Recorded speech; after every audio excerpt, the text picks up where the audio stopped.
Think about the definition of machine learning. It is the capability of computers to learn from data and improve performance without explicit programming. This concept was established by Arthur Samuel decades ago.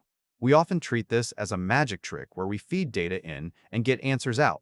But in the real world, this is not magic. It is machinery. And like any machinery, it breaks.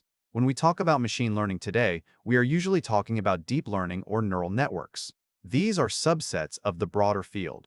They rely on massive datasets and complex mathematical structures. The industry is adopting this rapidly. Deloitte data from 2020 showed a surge in adoption. Yet, most discussions focus on how to build the model. They focus on the code. They focus on the accuracy metrics. They rarely talk about what happens when the model is wrong in production. Here is the thing. A model that works perfectly in a notebook can fail spectacularly in a distributed pipeline.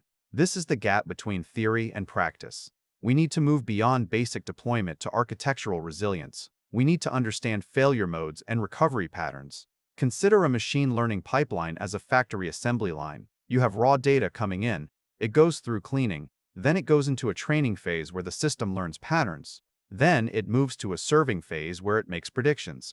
In a distributed environment, this does not happen on one computer. It happens across many machines working together. If one machine fails, the whole line can stop. If the data coming in changes slightly, the output might become garbage.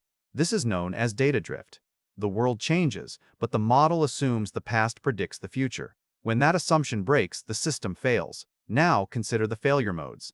There are technical failures where a node crashes or a network connection drops.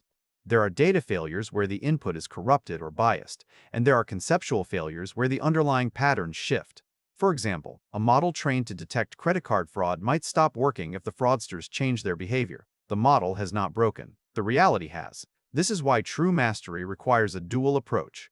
You need to understand the theoretical foundations of algorithms alongside practical implementation skills to handle data pre-processing and model evaluation. So how do we build resilience? We do not build for perfection. We build for recovery. In distributed systems, we use patterns like checkpoints. Imagine a marathon runner. If they trip, they do not stop. They get up and keep running.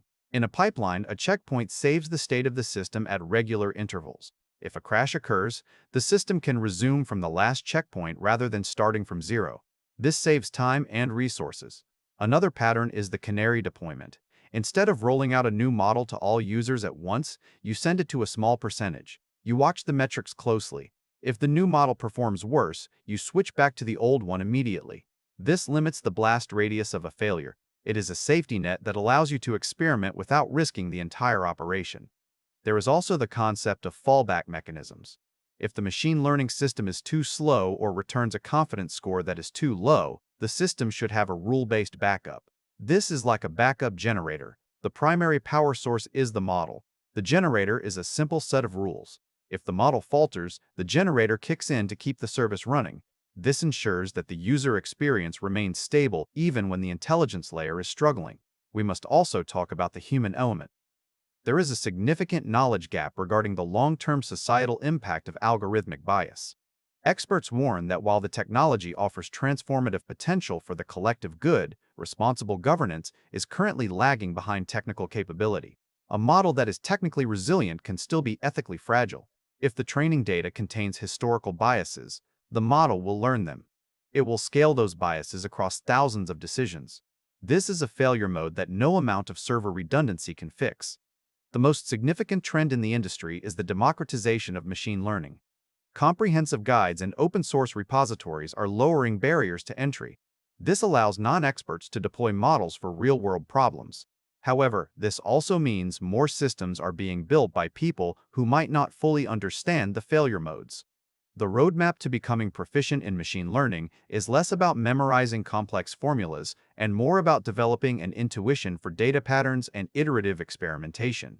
Community-driven resources and intensive learning paths help, but the focus must shift from just training models to making them robust and interpretable. Think about the future implications. We are moving towards machine learning for all. The focus expands from just training models to making them robust across diverse domains like healthcare and education. We cannot be confined to tech giants anymore. We need systems that can survive in the wild. This requires interdisciplinary research and education to mitigate risks while maximizing global utility. When you design a system, you must assume it will fail. You must design the recovery. This means building redundancy into your data pipelines. It means monitoring the quality of the input data, not just the output accuracy. It means having a plan for when the model drifts. It means accepting that machine learning is not a set and forget solution. It is a continuous process of maintenance and adjustment. The engine of modern artificial intelligence is powerful, but it requires a strong chassis to support it. If the chassis cracks under pressure, the engine does not matter. Architectural resilience is the difference between a system that works in a lab and a system that works in the world.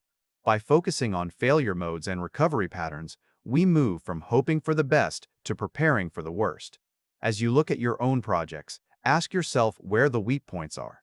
Is there a single point of failure? Is there a plan for data drift? Is there a fallback for low-confidence predictions?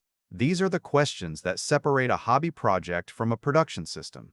The field is well documented in theory and application, but the specific mechanisms for ensuring equitable benefit across all demographics remain an area requiring further exploration.